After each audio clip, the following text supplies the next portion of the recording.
Coffee. Most of us drink it. Some of us love it. And a few of us live on it. A caffeine fix in the morning is the key to a great day. And for the people of Hillsborough, this means a stop at Cuppa Joe, the best and only cafe of the townsfolks. It is a great place to be on a weekend morning, whether it is for conversation with old friends, a break on a walkie, or just some quiet alone time with a book. And of course, for the warm, rich cup of coffee pulled by the baristas from weak fresh beans.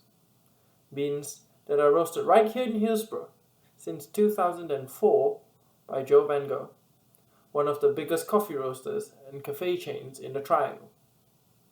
The story actually began in 1991 as Cuppa Joe in Raleigh, and it grew over the years, with Hillsborough Cuppa Joe now being owned and operated by two ex-employees of Joe Van Gogh, Ryan and Brooke. The passion for their art, though, persists till today. Every Thursday, managers from their 4 storefronts dispersed across the Triangle gather with their roaster counterparts at the Hillsborough Roast Works for a cupping session, where they will smell, taste, and grade the coffees they're currently carrying. It is a very methodical process, one that requires comprehensive understanding of the chemistry of coffee. They first start off with fragrance, or the dry smell of the grounds. Next, water is poured onto the grounds and the coffee is allowed to brew. Then, we evaluate its wet smell, or aroma. The surface of the coffee is subsequently broken using spoons, and the actual tasting begins. Don't be frightened by the strict discipline, though. It is also a time for them to unwind and have some laughs with their colleagues amid their busy schedules. Observations about the coffee are discussed and recorded on a blackboard, and the coffee are scored to ensure that only the best ones are sold.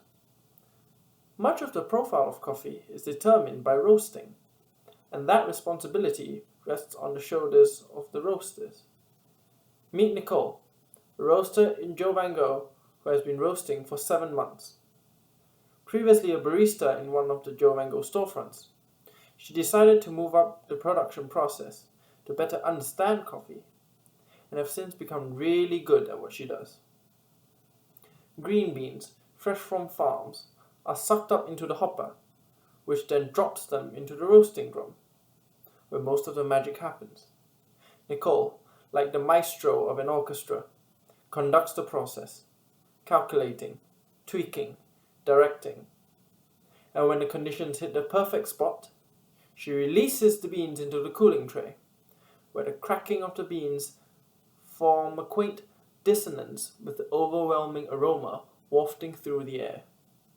She smiles, shares a laugh with a colleague, before turning around to recreate the magic on the next batch of greens. Her efforts, the fruits of her labor, are packed and distributed throughout the Triangle, in cafes, grocery stores, and homes of people. They're magical beans that does more than grow on a beanstalk. They connect us, they energize us, and they share our memories and experiences. All of these are made possible by these special people of Hillsborough, the artisans and the masters, their life's work saturated into a single cup.